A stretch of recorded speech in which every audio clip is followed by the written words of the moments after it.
ditanya ada penyakit apa, tidak ada penyakit apa-apa. Kondisi baik-baik saja semuanya. Ya, namanya ajal. Ya, sudah.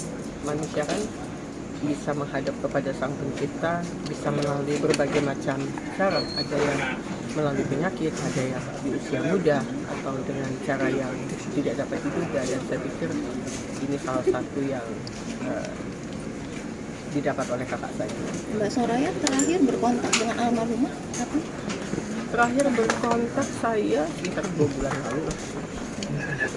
Tapi lebih banyak untuk kontak sama Kang dan anak. Pertama. Ya 2 bulan yang lalu. Terkait dengan urusan sekolah. Pelajaran terbesar dari kakak sendiri apa? Saya? Dari kamar pelajaran terbesar dari kamar sang. Oh, kami ini 3 saudara perempuan semua. Saya anak nomor 2, Marisa nomor 1, dan masih ada adik saya. Punya 3 bersaudara perempuan yang dibesarkan secara mandiri. Saya pikir kami masing-masing mempunyai keleluasaan untuk membentuk karakter masing-masing.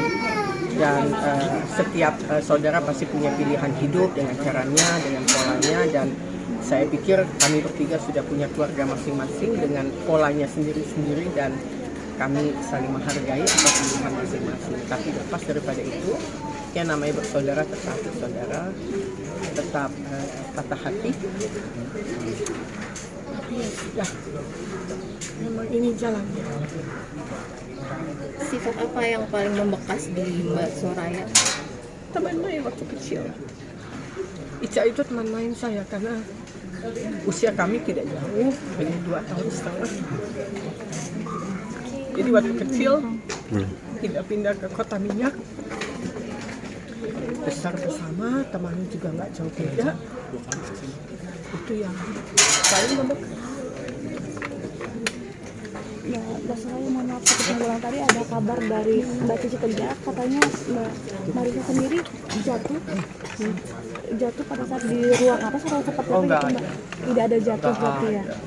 Berarti memang di ruang keluarga? Enggak, di ruang di kamar tidurnya enggak ada apa-apa. Di kamar tidurnya aja udah aja. Siapa yang pertama kali menemukan? Ya suaminya lah, bukan di ruang tidur kok. Ya suaminya lah yang tahu. Udah dalam keadaan tidak bergerak. Dalam kondisi seperti itu kan nggak bisa. Kita sebagai orang yang tinggal di Jakarta kan hanya rumah sakit besar yang bisa mendatangkan dokter, atau kami yang untuk datang ke rumah sakit kan untuk mendapatkan kepastian kondisi terakhir. Jadi ya seperti itu. Jadi setelah tahu tidak bergerak, dibawa ke rumah sakit untuk memastikan, dan akhirnya keluar surat kematian pada pukul 00.43. Kalau dari dokter penyebabnya apa? Enggak. Ajal. Kita harus yakin bahwa ajal itu bisa datang tanpa alasan. Datang aja, udah menjemput, memang waktunya kembali ya kembali. Ini menjadi sebuah warning buat kita semua bahwa jangan lalai dalam hidup, menjalankan tugas dengan baik, menjadi manusia yang bisa melakukan banyak hal buat orang lain. Mas Ikung sempat ngobrolkah sebelum Kak Ica wafat itu ada yang diobrolkan sesuatu atau apa? Kalau itu wilayah privasi keluarga mereka, harusnya tanya langsung kepada suaminya. Saya sebagai adik kan tinggal sudah beda rumah. Ya. Tetapi kalau lihat dari kondisi Ikang sangat rapuh, karena kondisi mendadak ini membuat dia masih belum bisa melihat realitanya seperti apa.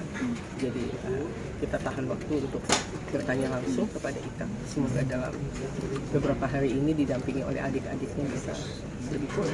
Mas Soraya, apakah tahu anaknya sempat ngomong dimakamkan di TPU di TPU Tanah Kusir gitu, alasannya ya apa namanya gitu? juga kalau apa ya, bukan ibu-ibu, tapi kalau orang yang sudah berusia tidak muda lagi, kan sering tercetus itu, kalau saya nggak ada, saya maunya di Tanah Kusir, pokoknya mau Tanah Kusir. Kenapa Tanah Kusir? Karena mereka tinggal tidak jauh daripada Tanah Kusir, sementara kalau keluarga itu kan ada di pemakaman karet, jadi akhirnya Tanah Kusir.